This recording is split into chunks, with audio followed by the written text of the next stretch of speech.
Hello, it's Max here. I'm here with Julia from the Haven. We just thought we would do a little film describing what's happening here.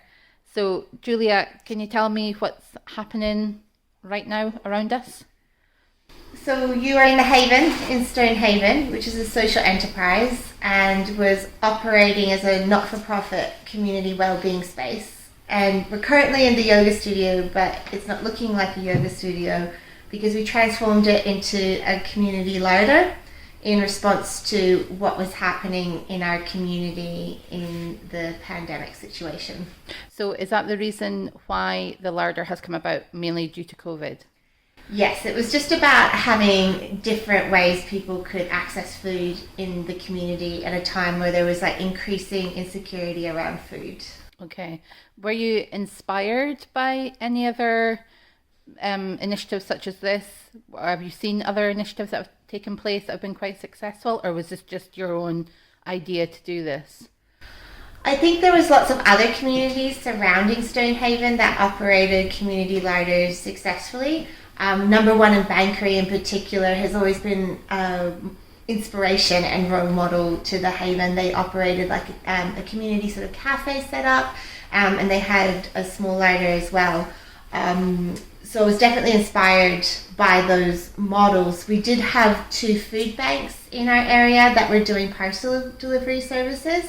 And so that kind of model was already being well attended to by the community, but there was definitely an increase. And I don't think it's fair the same organisations keep having to do all the work. So we were just looking at the Haven, the way we could contribute, and by doing it successfully in the same way other communities around us were. Right, okay, sorry. So what's the difference between a food bank and a larder? Yeah, so a food bank, as it operates in our community, is a referral basis, and you ring up and you have parcels delivered to your home. Well, at a community larder model, no referrals needed, and you're able to come in and you just choose your own products yourself. You also might want to swap items in and out. So at the moment, we're seeing lots of shielding boxes. Perhaps you're getting the same items every week, and you'd like a little bit more variety in what's in your cupboard, so you can bring those items in and swap them out. And you also can bring in donations, and nobody leaves the larder with their hands empty. So we encourage everybody to use the larder because we feel that this reduces stigma and gives everyone permission to access food in whatever suits their situation, while a food bank model is a little bit more referral based and emergency food. Okay. And how's it been going? Have you seen an increase, a decrease in people? How's it been working so far over the last few weeks? Yes, we're only in our third week. So our first week we saw 50 people. We're only open 4 days a week, 2-hour shifts each of those days. And then we doubled our numbers the second week, so 100 people in week 2. And yeah, we look like we're going to be increasing that again in week 3. But it's not just necessarily the numbers that are accessing it, it's who's accessing it. So we have a lot of single parents with children who are having negative experiences going into shops, and perhaps some judgments around children being out in public, and then them developing anxiety around that. So we have also additional hours will open specially for kids to come in and still have positive shopping experiences, or any children would have additional needs as well. And what about people that maybe can't make it down but are still in need of food supplies? Is anything else happening with that? Yes, so we have quite a lot of people who come to the larder, and they're not only collecting for themselves, they might be collecting for their neighbour or somebody else they know who's in need. And we do have some phone inquiries as well, but most of those parcel deliveries seem to work well with the other organisations who operate in our community. And how important do you think it is to take away the stigma of this?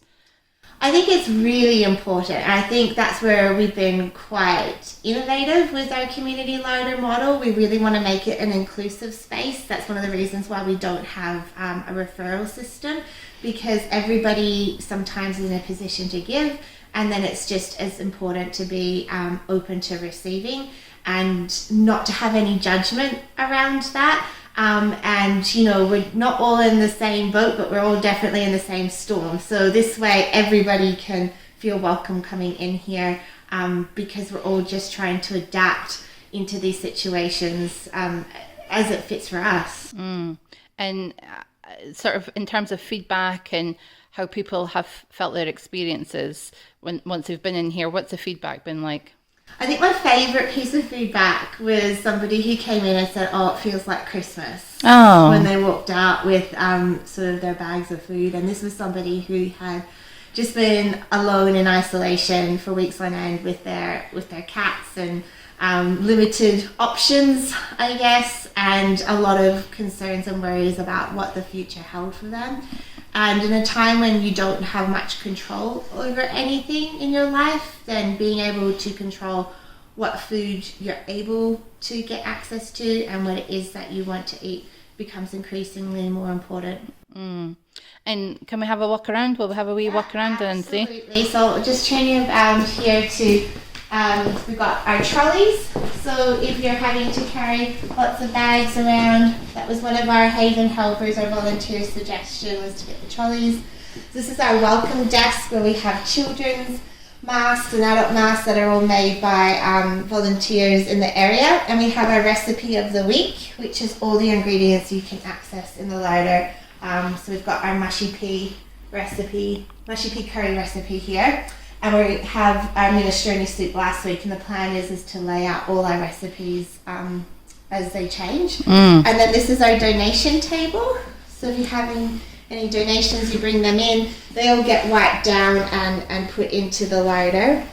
And have you been surprised by how the community, excuse me, have assisted the larder? Are you surprised at what the sort of, you know, has the community rallied? Has there been a lot of support?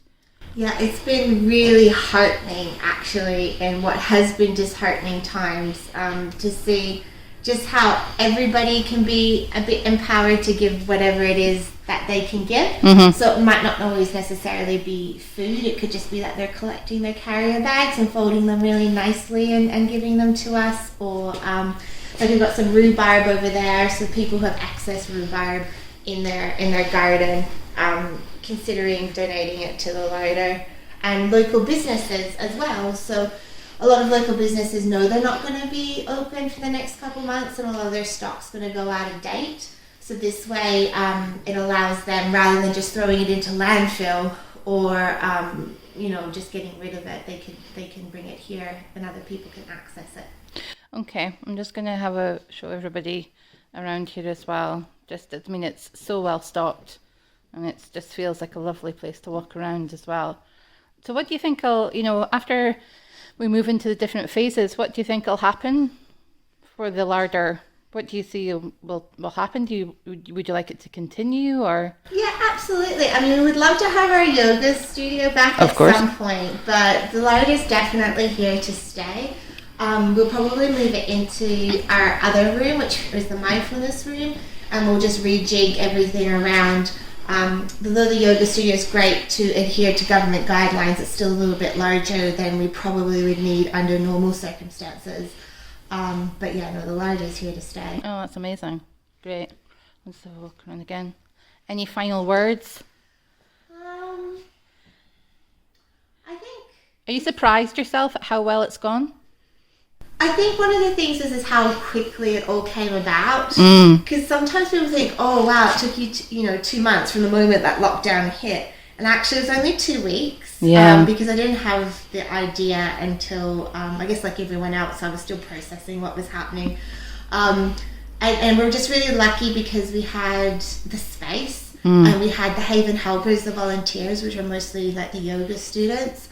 And because, we're a social enterprise and we're grassroots and we're only answerable to ourselves, we can be really dynamic in response to community need. So quite often, larger organizations, they have a lot more tape, and therefore they can't always respond the way they want to. And that's where it's really important that organizations ourselves come in and are funded to fill in these gaps, because otherwise vulnerable people are just left. And people that maybe have come in, have you heard some stories that have made you feel quite, in terms of maybe that some people that have slipped through the cracks, or, have been missed in terms of the massive change to their lives? Have you had some sort of stories that have maybe not been so great? No, absolutely. It's been a really steep learning curve for me, and I feel really humbled and honoured. I mean, oh gosh, I'm getting a bit emotional just even talking about. Oh no, I shouldn't have asked you an emotional question. Just about the things that you perhaps hadn't really acknowledged in your community that were happening. We've had some elderly men who had lost their wives, not COVID related. And usually that would be a time when family would gather around the home and you could say goodbye in ways that help the grieving process, and that's been blocked. Yeah. And so they come in, and it's hard for them to come in, and we're the first people that they've spoken to, or the first friendly face and smile that asks, how are you? So it's a massive social impact as well, and it's not just about getting food, it really is about human beings interacting as well. Absolutely. When we first started the first shift, it was 2 volunteers, and 2 volunteers enough for the food aspect, but actually we needed 3 additional volunteers just to hold the social aspect better. And then, even our own people who hire the Havenettes, we're also traders, and their income has just come to an end, and a lot of them have slipped through the sole trader scheme. And although they were part of the Haven's livelihood, it's now the Haven's turn to support their livelihood.